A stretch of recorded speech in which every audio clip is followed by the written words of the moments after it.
ધ્રાંગધ્રામાં ફરી તહેવારોના ટાઈમે મગજમારી। ધ્રાંગધ્રામાં ફરી એક વખત તહેવારોના ટાણે બે કોમ વચ્ચે મગજમારી। આગના ઝઘડાનું મૃદુ રાખીને ફરી ઝઘડો। હાલમાં ધોરીધાર વિસ્તારમાં આગવા ઝઘડાનું મન દુઃખ રાખીને સમાધાન અર્થે બોલાવીને હત્યા નિપજાવવામાં આવેલ હતી।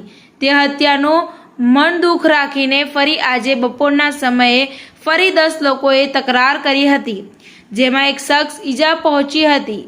સોહેલ રફીક કુરેશી ઉંમર વર્ષ 22ને ઈજા પહોંચતા ધ્રાંગધ્રા સરકારી હોસ્પિટલમાં ખસેડવામાં આવ્યો હતો।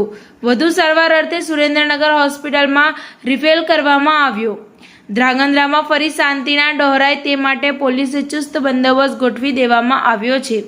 TV18 ન્યૂઝ નેટવર્ક સાથે રિપોર્ટર દિવાન મોયુદ્દીન, ધ્રાંગધ્રા।